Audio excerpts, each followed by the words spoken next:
I'm actually going to start the recording. And so just in terms of Lockdown Browser and Respondus Monitor, as I said today, I planned on walking through the application within the framework of Moodle. For our purposes today, we're going to walk through the application based on the newest release that's going to be available for Moodlerooms at the end of this month. I'm really excited about this release because it actually now, Lockdown Browser for you will have the ability to auto-launch from within the learning system. So instead of previous iterations where you have to launch Lockdown Browser from the student's desktop if they're using a Windows or a Mac computer, they're now able to launch it while they're, excuse me, once they have logged into your Moodle instance, navigated to the test, selected the test, and then it will launch within the framework of Lockdown Browser once the requirement has been added. So just in taking a step back and talking a little bit about Lockdown Browser, for those in the room who are not familiar with what Lockdown Browser does, it is a custom browser. It's a browser that was engineered about 14 years ago, and really it was engineered specifically to lock the student into their testing environment when they're taking their assessments. Now, when the integration was originally introduced, typically Lockdown Browser was used in testing centers and also in some instances in classroom types of environments where students are taking assessments in their classrooms. Now, the piece that Lockdown Browser didn't address at that time is really how to take an assessment in a non-proctored type of environment where you might have students that have the ability to use things like, excuse me, other devices or possibly have a friend in the room.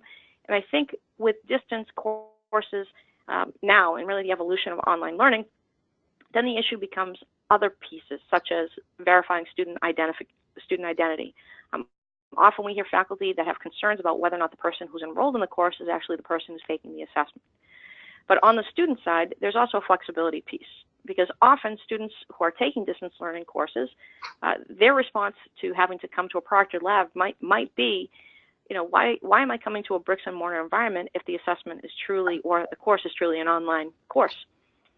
So in terms of the Lockdown Browser application, we had a number of faculty that were asking for, you know, what is the next evolution? What is that next piece? How can you help us with those distance learning types of courses? Now, as I had referenced with Lockdown Browser alone, when students are using the application, the goal was to lock them into the assessment. That's actually done by preventing the student from using things like their toolbar. So they will not be able to use things like copy, print, or paste. They will not be able to capture any screen content by using programs like Camtasia or Snagit.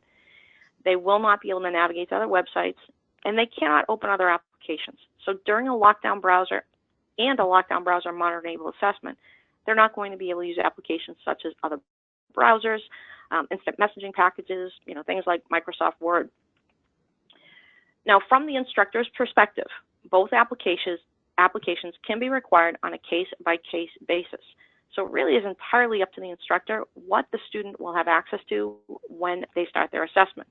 One of the things you'll hear me say quite a bit as I walk through the applications, I'm going to be using the word one quite a bit. And that's because once that single integration component, that one integration component has been enabled, the student will be installing that client-side piece to their device, but there's no additional installation required. And the instructor is always visiting that same or that one dashboard to either add their requirements or review any of the assessment content after the fact. Now, as I mentioned from the student's perspective, the student installs a custom browser from a unique link. It is something that's custom and specific to your institution.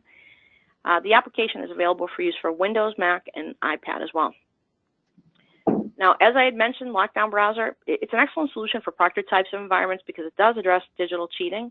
But in those non-proctored types of environments, really often the question becomes, how do you deal with external resources? How do you deal with the student identity piece? Monitor was engineered specifically as a companion application for Lockdown Browser because Lockdown Browser very efficiently manages what the student can access during the assessment. But now Monitor takes advantage of the student's own webcam technology and records the student while they're taking their assessment. It also includes automated flagging of suspicious behavior. It is an asynchronous application, and it will allow the instructor to visit that same dashboard where they added the requirements, really to review any of the video, any of the data, and really any of the automated flagging capability or any of the review priority system flags that are housed within that environment. It was engineered specifically for non-proctored types of environments, and it does certainly integrate with Moodle. Now, as I'd referenced, there is the new integration, the new enhancement with the auto launch capability, and we're going to be showing that shortly. Now, as I mentioned, Respondus Monitor is the companion application for Lockdown Browser because it's using that same dashboard. It's taking advantage of that same Lockdown Browser application features and functionality, and it's just giving you more. So it allows you the ability to add more to the particular assessments. Now, I do want to navigate into my instance of Moodle, and we'll take a step back. We have a couple of different LMSs open here. So this is my instance of Moodle. Once I've logged in, I'm actually logged in as Anna Desmond on the top right-hand corner, and I'm logged in with my faculty level account. So my first step is select the course that I choose to work with. And then you'll notice I have the option for Lockdown Browser. And once I open the Lockdown Browser dashboard, from a training and implementation perspective, the application is super simple to use. The instructor resources are embedded here on the dashboard welcome screen. There are video tutorials that are LMS specific, and they begin with an introduction of Lockdown Browser. They walk through the specifics of how to prepare a quiz with Lockdown Browser within the framework of Moodle. They provide links to student overview videos and also information about how to prepare assessments for use with both applications, Lockdown Browser and Monitor. Now, once I've walked in, I'm sorry, I should mention one other thing. In the Getting Started tab, there's also some really nice instructor information about course and syllabus description. So this is information that the instructor can take. They can place it inside their instance of their course. They can put it in email to the class. They have a number of options that they can take advantage of, but this is really meant to give more instruction when you're using the application, just to make it a little bit simpler and quicker for the instructor to get up and running. There are also a number of resources that are embedded here in terms of static documentation, so quick start guides, some more information on troubleshooting, links to our webpage, and it's worth mentioning that any institution that has a Lockdown Browser license also has access to ongoing training for our applications. And our training webinars are provided at a minimum for Lockdown Browser and Monitor twice monthly. And that's very, very helpful just in terms of onboarding new faculty as they come aboard. Now, once you walk through the instructor resources, this takes you directly into what we refer to as the Lockdown Browser dashboard. And this will give you a list of all of the assessments that I have available for use with the application. Now, at an institution that's only using Lockdown Browser, you would see two columns, one for quizzes and one for Lockdown Browser. In your environment, you have all the applications enabled, and then once they're enabled, you'll see the three options for quizzes, Lockdown Browser, and Monitor. Now, I do want to take a step back, look at an assessment that I plan to use, and my apologies, this is the one I want to use, but I want to start from scratch. So once I've selected my quiz, I just select the drop-down, select the option for settings, and I start adding my requirements. Now, it is worth mentioning that Lockdown Browser certainly can be used alone, but if you are planning to use Monitor, it must be used in conjunction with Lockdown Browser. It is truly a companion application to Lockdown Browser. And that's really so that Lockdown Browser will efficiently detect if students are trying to navigate to other resources and prevent those types of exploits from occurring. So once you've added the requirement for Lockdown Browser, there are a number of advanced settings that you can take advantage of. And we'll uncheck these boxes, talk about them first. You can certainly lock the student into the browser till the exam is complete. If you leave this box unchecked, you'd be taking advantage of early exits. In the event that the student leaves the assessment early, possibly for a situation such as, the internet goes out or maybe a student gets sick in a classroom type of setting, this will allow the student to communicate to the faculty member if there's been some type of an issue. In this instance, if the student tries to close the assessment, they're going to be prompted with a series of dialog boxes where they have ultimately an opportunity to let the instructor know what might have happened during the assessment. If you're using the Monitor application and the student were to give you a reason such as lost my internet connection, it's also very simple to check within the Monitor dashboard because it would be noted as a flag, and it would also be date time-stamped in terms of when the internet connection was lost and any of the internet connection reattempts, because Monitor will try to reattempt to connect to the internet for a period of up to 3 minutes. So it does give you even more flexibility in terms of if the student's internet connection does drop. Now, the next option allows students to take assessments with an iPad. If that is something that you're looking to allow, you'd select this box or check this box, and then this link takes you to a knowledge base article on our website. And once you've linked to that article, there's another link that allows you to see screen by screen what that student navigation path will look like. And it also provides additional instruction on where to go to download the free app on the iTunes Store. The next option allows access to specific external web domains. And this is actually rather nice. We have a lot of institutions that will link to web-based ebooks here. So this is just done by adding,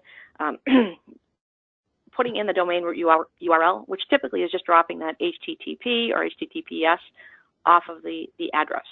And you might be putting in multiple pages here if you want the student to access specific documents or specific pages so that they can review it in order to answer questions.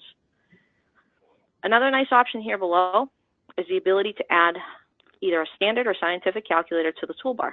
And that way the student doesn't need to bring a calculator to the class, and the faculty member doesn't have to worry about what might be stored inside those graphing calculators. The next option enables printing from the toolbar. And that's something that's not used often, but sometimes it's used if you have grad level students that are traveling and maybe they've made arrangements to sit with a live proctor. You may require they print their assessment, have it signed, and have it returned to you. But once you've added your lockdown browser requirements, it's just a matter of clicking save and close. Now, most faculty don't really spend more than maybe 30 seconds in this area. It takes me a little bit longer to walk through all of the requirements, and I tend to give a little bit more detail on those. But again, usually 30 seconds is about what you would spend within this environment on Lockdown Browser. Now, once the requirements have been added, if I were to just simply click Save and Close, you'll see under the column for Lockdown Browser, it's going to show up that Week 1 quiz is required.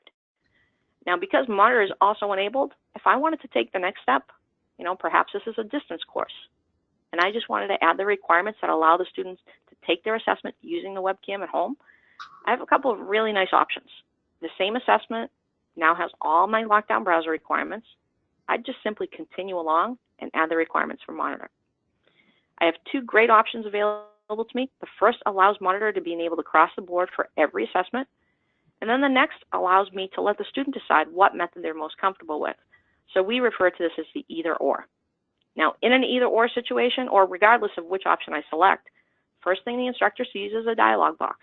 And this is an opportunity for the admin of the license or LMS administrator or the person that manages your LMS really to communicate with faculty to let them know what Respondus Monitor is. So this is just explaining it's an add-on feature. It explains who to connect with in case they're interested in using it.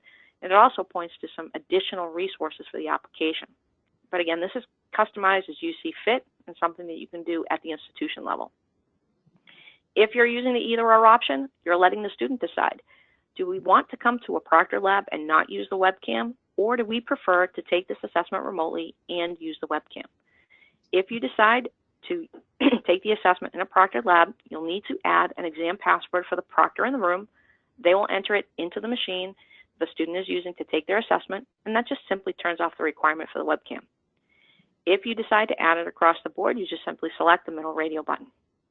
Now, once you've selected your option, then you're walking through what we refer to as a startup sequence. You'll notice that some of these options are grayed out because these options, anything that's grayed out, is a requirement in order to use the application. So if you're using the Monitor application, it is a requirement, certainly, that the student have a webcam. The remaining options can be unchecked if the instructor doesn't choose to use all of the options that are presented. Most instructors do plan to use them all, but certainly it's entirely up to the instructor if they choose to deselect any of these options. Anything with an edit text field next to it can be customized in terms of language as the instructor sees fit. You also have an opportunity to customize anything that's editable at the admin level, and then once it has been customized, you can lock it for editing so that instructors simply come in and check several boxes. When I open up my additional instructions here, if I'd like to take a look at the text, this is just simply letting the student know that the exam will take 45 minutes. Please keep your webcam running. Don't leave your seat. Please remember you signed an honor code. It just gives a little bit more information to the student. This exam will count for 35% of the final grade. In this particular environment or this particular field, I often think of this as being what the instructor is, the instructor is letting the student know what their expectation is for the assessment. And that's really the goal for the additional instructions. The guidelines and tips below. This is a newer feature, and this actually walks through a series of very quick screenshots, and there are actually 5 different screens that the student will walk through, and it's just providing them with pointers on how to provide a good video for an assessment. So things like, please don't wear a baseball cap, don't wear sunglasses, make sure you're in an area with good lighting. And most of this is just simple common sense. Usually it takes a student maybe 10 seconds to walk through the different screens, but again, it's meant to just keep the student on track. The student photo is self-explanatory. The show ID, this is customizable by the instructor or by the institution. Often we work with institutions that even for distance learning courses, their students may not have digital photos available. So certainly it's at the discretion of the school. You may accept perhaps even a library card, something that has a student's name and photo. We see a lot of institutions that will allow the students to use their driver's license, provided that they cover sensitive information. In fact, typically when I walk through the application, if I'm doing it at conference, I might actually use my driver's license with just a couple of sticky notes over it. The environment check itself, this really walks through what my expectation is for this particular assessment. In my instance, it's a little bit more lenient because I'm just asking the student to make sure the area around my computer is clear of papers, books, phones, etc. Click start recording, slowly tilt pan your webcam. Just do your best to show the surrounding area. I work with some faculty that might even ask the student to use a mirror. Place it behind you. Show me kind of a little bit of a view of what's going on around your area when you run your environment check. I tend to find that faculty become a little bit more specific about what they're looking for. Really and it's a little bit more dependent on the type of assessment, if it's a higher stakes type of assessment. Some faculty might use this application for certification types of testing, so they may even make it a requirement that the student uses an external webcam. Facial detection, this is a newer feature. In facial detection, you can see that this is actually grayed out because the default for facial detection is that if the student cannot pass facial detection check, and it's very simple, it's a thumbs up or thumbs down screen that they see, they're not allowed entrance to the assessment. If you feel that that requirement is too stringent, you can certainly make some adjustments, and you can see we have an option here really to customize a little bit more in-depth the facial detection options. So you can see here I can uncheck this box. I can allow students into the assessment. Then there's an option here that you can also leave checked or unchecked, and this basically is allowing the student to see a notification if for any reason they move out of frame during their assessment. The goal with the facial detection options is really to put the student in a position where they're more successful, and they're really providing you with a better quality video for your review. Once you've added your requirements, it's a matter of clicking Save and Close. What I particularly like about this dashboard and the way the integration works is that everything done, as I said before, is done in the same place. So if you're already a Lockdown Browser user, you're in the same area, you select the option, you might walk through a couple of customizations, or really the most common use case here is that if an instructor uses the application once, they might find that they have a set of instructions that they're very happy with, and they're just reusing the same set of instructions, or perhaps at an administrative level, a policy has been developed, and instructors are simply coming in and checking a few boxes. Most faculty do not spend more than a minute to a minute and a half in total adding all of their requirements. But really the biggest benefit is that, as I said, everything here is available to you in the same place. So once you've added your requirements, if you need to look at any of the video content after the assessment's been taken, you're working within the same environment. You're not navigating to other areas, other websites. You don't have other passwords that you're logging in. You're not scheduling assessments. It's a super simple way to add all of your requirements and really for your students to use the application. Now, once I've added all of my requirements and click Save and Close, you're going to see that within the dashboard itself, it's going to show up that Week 1 quiz is required for both Lockdown Browser and for Monitor. Now, I'm going to do things a little bit out of order here in the sense that before I show you the student launch, I do want to show you what an assessment looks like on the back end from the instructor side. So from the instructor's perspective, as I'm still in the dashboard, if I want to look at an assessment that's already been taken, then I have several other options that will populate for me within that assessment. So I'm looking at a midterm test that was provided. In addition to now having an option for settings, I have an option for class results and exam stats. Now, class results is going to pull a course roster for me and provide me with more information on that course and who has taken the assessment. Exam stats is going to give me more specifics on that particular exam. Now, I do want to walk you into these areas, but unfortunately, I'm going to have to take you into a different LMS to show you. The user interface is exactly the same. And really the only difference for me is we just set up our server because of the integration switch over from Moodlerooms, and it's not available to me till the end of the month, so I won't have any content to show you. But I can certainly show you from the perspective of another learning system.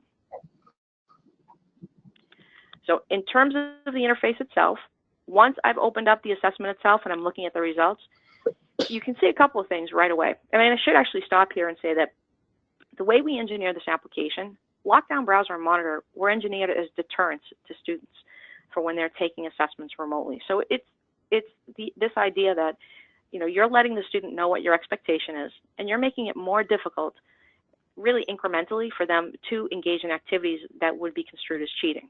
So this is really meant to give you more information on any assessment, on any individual. And really the biggest benefit with this application is it's built on a seat model. So the seat model itself allows a student, once they initiate a seat, to take as many assessments in that course as they see fit. So you're collecting information over the course of a semester. The more often you use the application, the more often the student is exposed to this technology, and then also you're building sort of a library, if you will, of information on that particular student and their records for assessments. From an instructor perspective, if those same students you take a different course the following semester using the application, then you're crossing that. Now you're building even more information on the particular student. So that the risk that they take in terms of cheating when you have, you know, multiple assessments in a course, it's pretty significant. And if they understand that there are repercussions to any type of infraction, I think they're a little bit more reluctant to engage in that type of activity. The videos are stored for a period of up to 5 years, and they're stored on our cloud servers through Amazon Web Services. And the reason we actually chose 5 years is that typically covers the student through the length of their matriculation through any course, so any discipline that they might be enrolled in. So again, it's this idea of, you know, if you don't get caught now, you could potentially get caught the following semester or the semester afterwards. And that's a pretty significant risk for a student to take. Now, once the instructor has access to their dashboard, you'll notice here that there are a number of different things that are populating for you. So within this environment, I can see the course roster, the students that were enrolled that took their assessment. This review priority is actually our priority review system. And this is detecting for you and providing for you, really it's sort of escalating up the videos that are a higher level of priority so that you're looking at videos that are more relevant to you as opposed to perhaps auditing maybe 100 videos or 50 videos. So this is here, and the priority is actually determined by the 3 main facial detection flags that are built into the application. The first is whether or not the student is missing from the frame. The second is whether or not there are multiple students in the frame. And the third is whether or not it's a different person taking the assessment from the person who started the assessment. It's also, Lockdown Browser is also looking at a couple of things on the back end. So it's looking at things like if the student is engaging in task switching activities or the use of combination keystrokes. The priority, in terms of how it's determined, there's a link here that will provide additional information. Happy to forward that along as well if the team would like to look at that. You'll notice here that there's a date timestamp, so this will identify when the student took their assessment. It's also pulling scores from the learning system, so you can see what the scores were for the particular students and the duration of the assessment. Anna, can I ask you a question? Sure. So if a student is looking not in the camera but is working on the paper through the question, that means he's missing from the frame and that's a red flag? No, if the student is, for example, if the student is sitting in front of the camera, but if they avert their eyes, it might depend on the length of that behavior, if you will, whether or not it's flagged. So the student may not be necessarily flagged for that type of infraction. And the way the application was built, there are algorithms that the flags are attached to. So it's a little bit more complicated, so it's not a yes or a no answer that I could provide you, but it's really meant to give you a little bit more flexibility so you're not looking at as many false positives in that type of scenario. Okay. Now you would also, if I could just follow up on that quickly, because I know one of the questions that we talked about, or one of the questions you had sent me, and I want to make sure we have this in your recording as well. So if you are using, scrap paper, for example, and if the intent is to have the student, use that paper, and the concern is, is that going to render too many false positives? In those scenarios, and typically I see this with math courses, I see it with engineering courses as well, they factor in when they build the assessment the times at which they want the student to present an image of that particular, of that piece of paper. So usually an instructor might ask the student to show the blank piece of paper at the very beginning, because that will show up in a thumbnail at the very beginning of the assessment. So instructors are looking at specific things in those scenarios. When they open up the record, they may be specifically looking at the first video frame. Also, when they build their assessment, they might be building their questions in blocks. And if they're using randomization of blocks, or they may particularly identify that, question 15, for example, might be a point at which you want the student to also, okay, please hold up your sheet of paper. So it might look a little bit different for every student when they're displaying it, but again, that can be tweaked in terms of the LMS and understanding like when you want it to be presented. In this scenario as well, usually the very last frame, the very last question will ask the student to present the completed piece of paper so that the instructor can see all of the scratch paper. So if you're giving this type of assessment where you have that requirement, you may literally be auditing for flags, but you might be looking for first frame, last frame, and perhaps something in the middle, or maybe just first frame and last frame. So again, Imogene, I'm sorry I cut you off, but I wanted to make sure I addressed that particular question so you had it recorded. So there was another question. Sure. Yeah, I think that was part of my question, that a lot of our math and science professor might see all the work with the scrap paper and everything. I think she answered that question.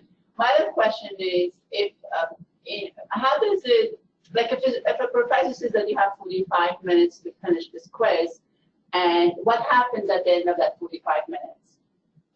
So at the end of the 45 minutes, depending on how the assessment has been set up, if you're using time testing, for example, if the default behavior is that the assessment submits, the same thing will happen when you're using Lockdown Browser and Monitor. Monitor is not going to alter the assessment requirements because it looks at what the LMS, what you've added at the LMS, and it really piggybacks on what that LMS functionality is. But also important to understand that when the student is taking their assessments, these initial steps that they walk through, they don't eat into the time that you've allotted for your assessment. The timer does not start clicking or ticking on the assessment itself until after they start their assessment. All of these pieces are done in advance of them clicking start. Question, if you set up for a particular course, can you copy and paste the same criteria for all the other courses you're teaching that would have that same criteria? And I'm sorry, you were referring to the pieces that I customized for those customizable editable areas? Right, so if you create whatever the standards are, but you're teaching multiple sections, you could copy and paste the same criteria for the other courses? Right, you could, but often, and in fact, if you can bear with me a minute, let me open it back up. Within the Respondus environment, so every institution, I should back up by explaining that, has their own access, customer login, to an administrative area. Once you've logged into this area, you'll have access to the products that you license. And in fact, this is available to you now, but it will be specific to your environment and your login credentials. But under Monitor, there's a settings area, and there are very specific areas by the school. So for example, that first dialog box that instructors see, this is where that message lives.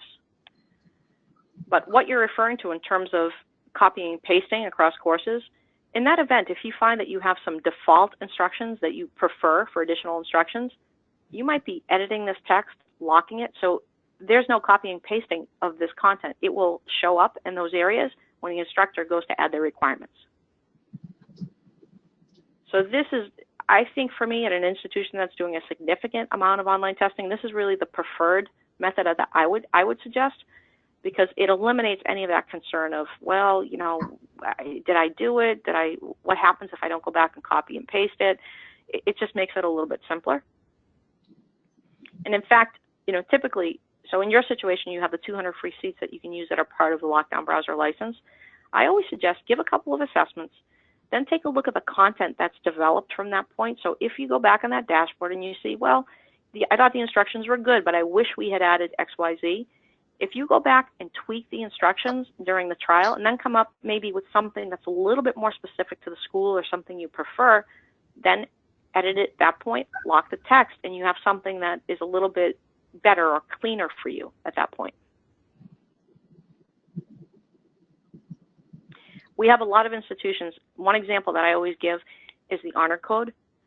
We have institutions that might, during the pilot, say, okay, well, we didn't include it. They go back, and then when they're rolling it out, they say, we would like that honor code included, and they may even state it verbatim, because it's one more thing the student has to accept before they actually get to the quiz itself. So you actually have it documented that they understand what the honor code is, and they've agreed to it before they start their assessment.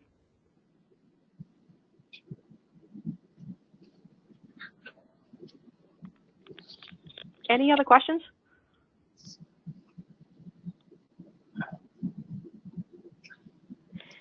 Is the system ADA compliance? Sure. So I can actually send you the VPAT for both applications. I would love to be able to say absolutely yes across the board, but certainly there are some things from a lockdown browser perspective.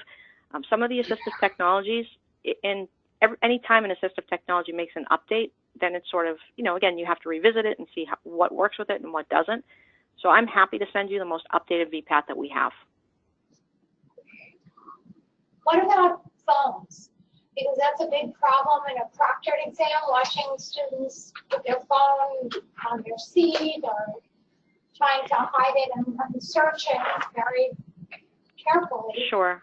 It's not noticed.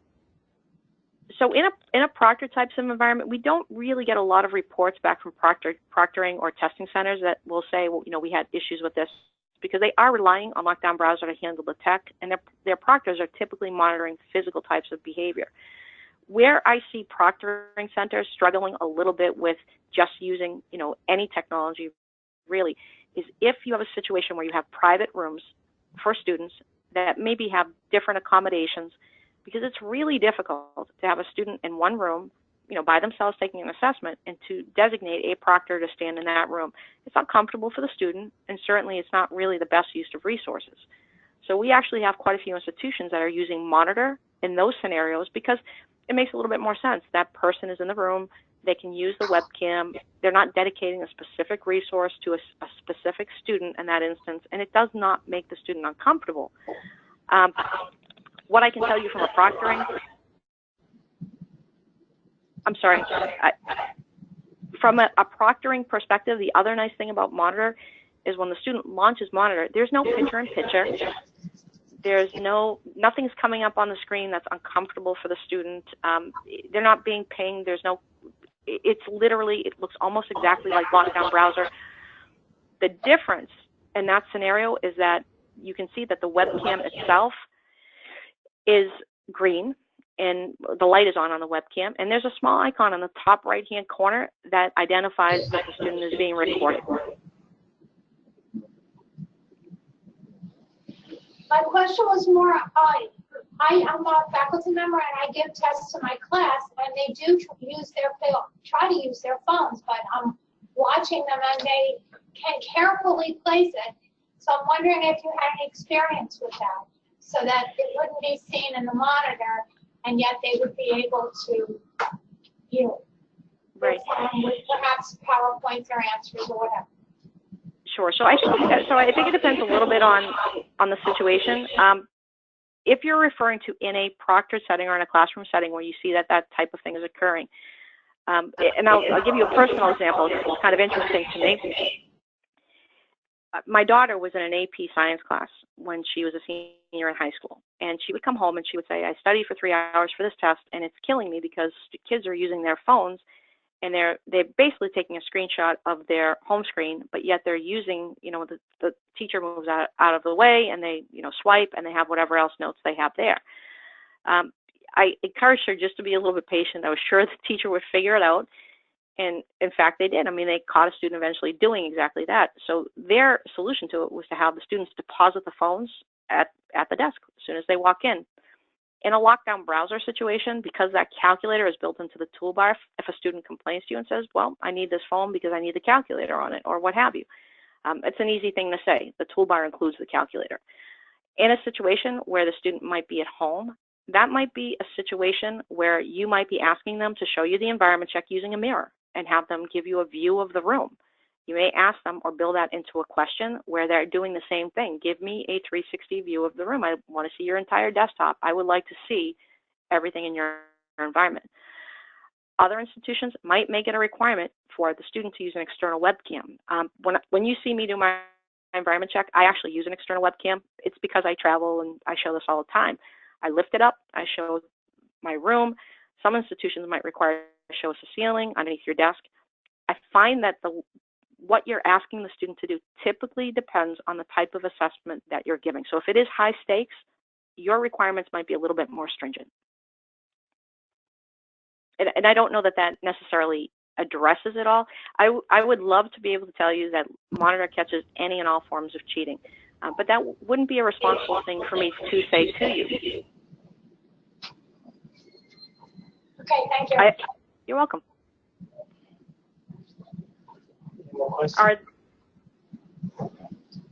Okay, Anna, we're good.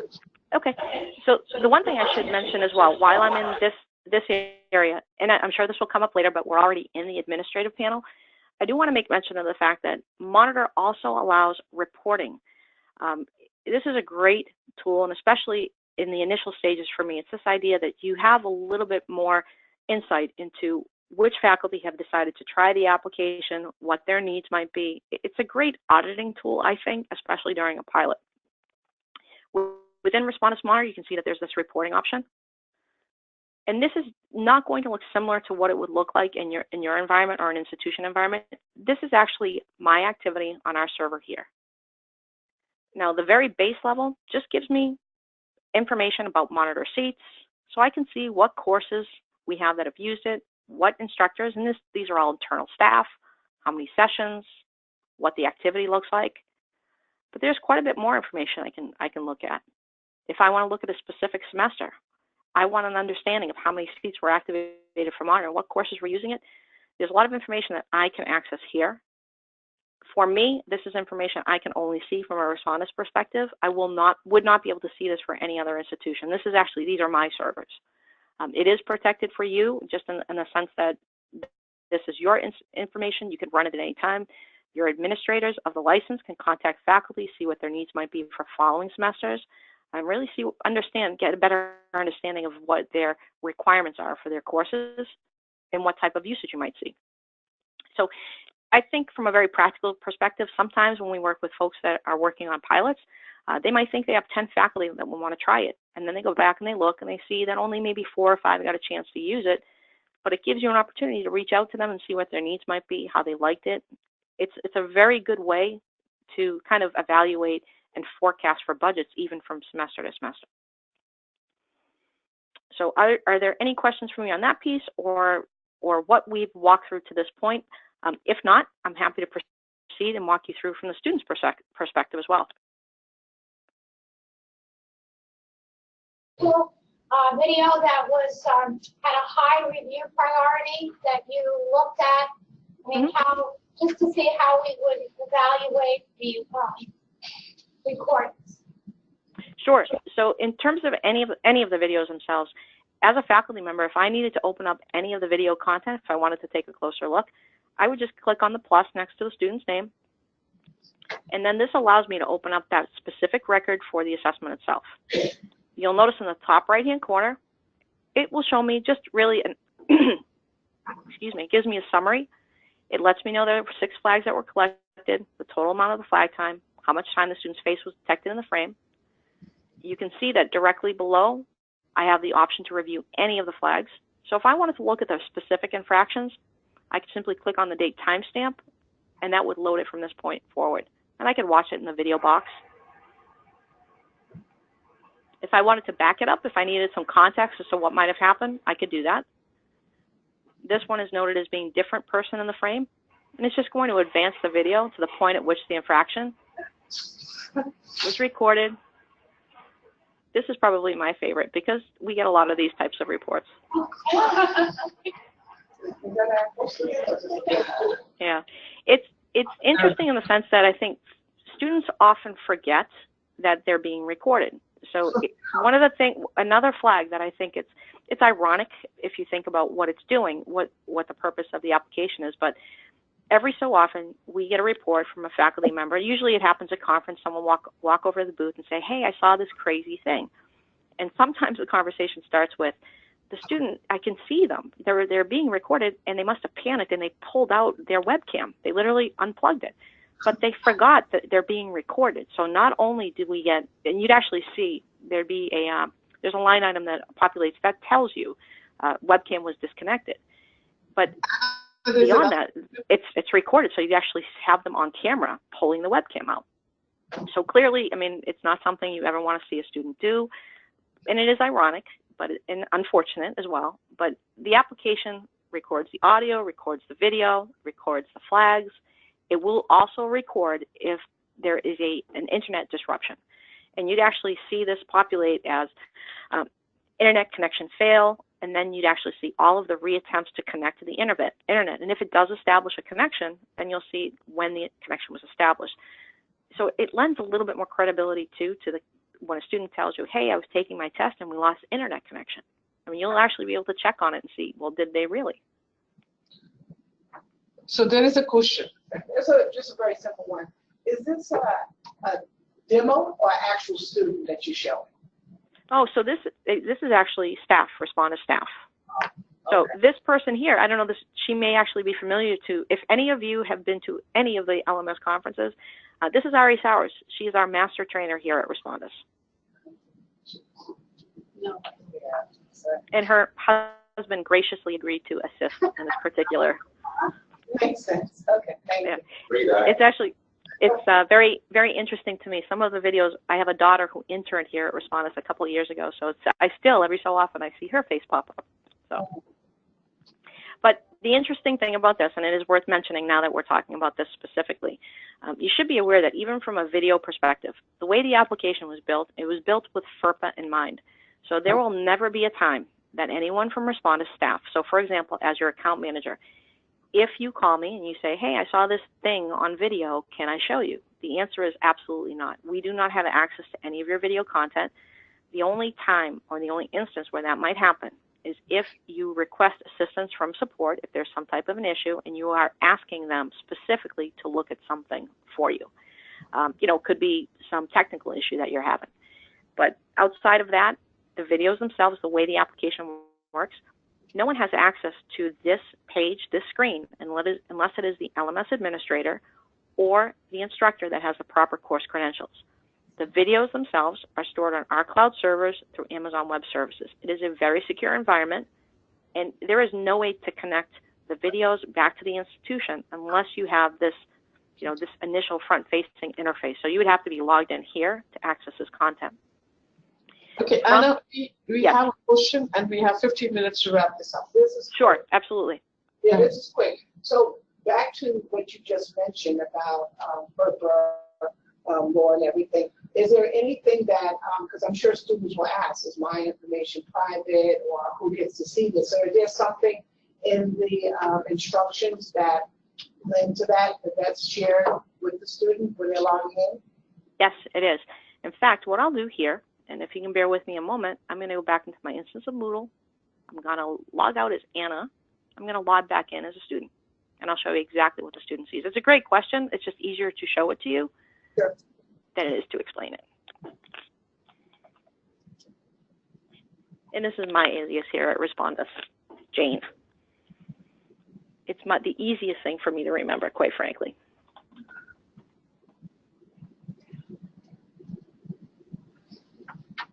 So I'm actually logged in as Jane Smith at this point.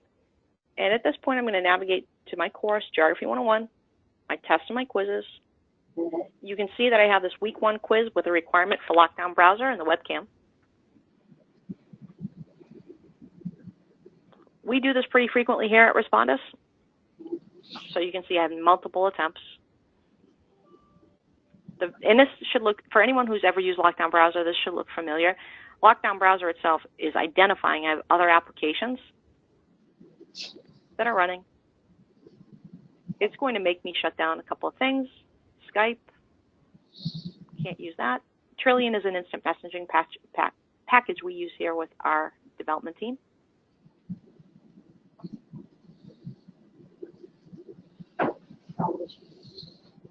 This is the very first thing the student sees. So there's a student terms of use that they have to accept before they continue to their assessment. So there are a number of steps that they walk through.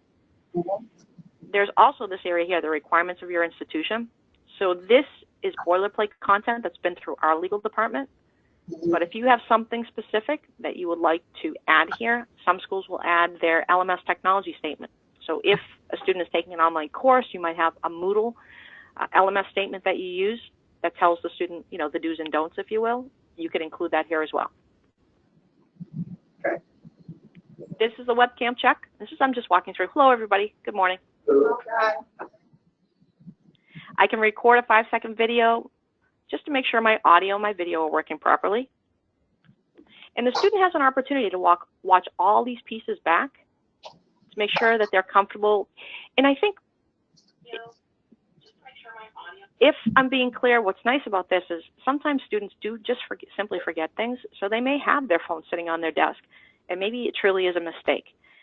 They have an opportunity to watch the videos just to make sure, am I following all of my instructor's instructions? Have I done this properly? And it gives them a chance to correct things before it becomes a problem for them during the assessment. So I can continue along. I can read through instructions. And these are the guidelines and tips.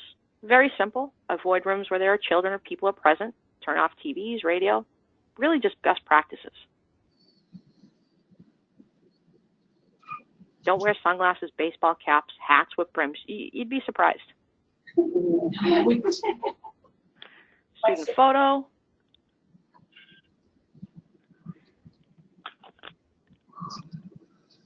Oh, I'm at home, so I'm just going to show my license, or excuse me, business card, and my environment check. Now, for me with the environment check, I had mentioned the external webcam. So this is just my desktop. You know, if I have something out I shouldn't have, maybe I see it, my water bottle, I put it away. My notes, you definitely would not want that out. But it gives you an opportunity really to say at that point, you know, if you want the student to show you a 360 view of the room. So I will tell you this. Usually when I see this requirement for an external webcam, most often it's for nursing departments and medical science departments. They are very specific in terms of what they will allow. And sometimes it even comes down to the placement of the camera. So they may require an external camera. They may ask the student to show their hands and the face and the frame at all times. And that's really because they're preparing these students to take, you know, NCLEX exams, and it's a whole other ball game for them.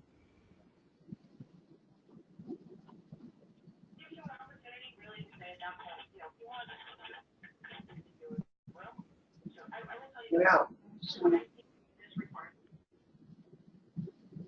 Oh, and this is looking for facial detection. If I moved out of frame, it won't allow me to continue. And I'm sorry, was there a question? No. Okay. So in terms of the assessment. I'm sorry. There's a question. There are a couple of questions. Do you have general data that would identify the percentage of high priority review versus not having to review? Sure. So in terms of statistically, I don't think that that's available. I mean, I can certainly check with our team and see if there's something that they can provide, but not that I'm aware of. It's probably the fairest, most direct answer I can give you. Who owns the assessment information? I'm talking about those recordings or anything. Is the faculty, the institution, or Respondus? Sure. And I'm sorry. You can store recordings up to 5 years, for instance, or just anything that may come up. Right. So the videos themselves are stored on our cloud service through Amazon Web Services. If there's a situation where you need to request a one-time download, the instructor cannot request the download directly. The admin of the license must request the download. It has to be submitted to our support team via e-ticket. That's actually done to protect the institution, because certainly we can provide you with a one-time download. That's something you may need for academic purposes, maybe for some sort of a board review. But really the goal is to make sure that you're protected as well, because when the admin opens a ticket, that's logging it officially with Respondus that video has been requested. And that actually should make the student feel more comfortable with the idea that these videos are not being sent to just anyone. There is a process in place for the institution. And also from a video deletion perspective, we do have some institutions that have custom video deletion requirements. So it could very well be that they might have a requirement that the videos are deleted after 2 or 3 years. Some will have them deleted every year. It typically mirrors what they're doing in a face-to-face environment. So if you have a requirement where you keep student information for X number of years, that's usually what an institution will do. The 5 years was something that we set really to give institutions more flexibility in case they need to go back and look at something. 5 years seemed to be a reasonable amount of time.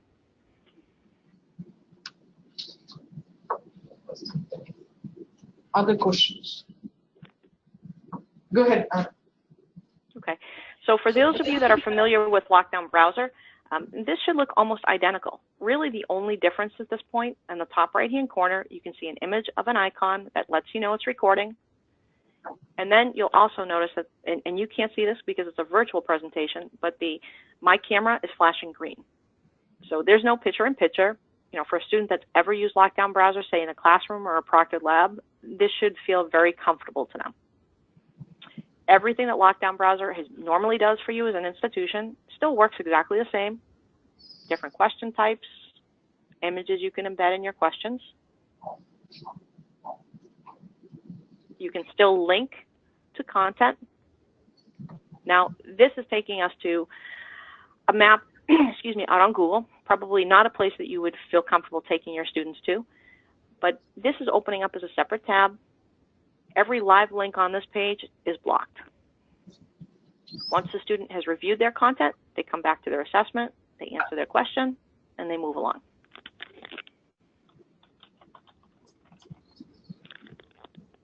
And then once the assessment has been completed, they simply close the assessment. So the auto-launch capability, I think, makes it even slicker than what you might be using at this point. I'm really looking forward to that integration and the release for it. We're very excited about that piece. Certainly, I want to make sure that as soon as I see the integration is available, Respondus will message all of their accounts, but I will reach out to Amarjeet specifically to make sure that she's aware it's done, it's ready to go. Are there any additional questions I can answer for you on either application? We are good for now. If we have a follow-up question, we'll do that via email. Sure. Thank you for the presentation. It was very informative to people who are seeing it for the first time or who have been using the Respondus Lockdown Browser and who are the admin and the users of your product. So we'll be talking among ourselves and we'll reach out to you. Okay, so I'll also follow up to a link to the recording. I'll throw it up on my YouTube page, and I'll put it up as an unlisted recording. So you'd be the only school that would have access to it, and I'll make sure that you get the follow-up link for it. And I look forward to speaking with you. Thank you very much, everyone. I appreciate your time. Thank you. All righty, take care. Bye. Bye-bye. So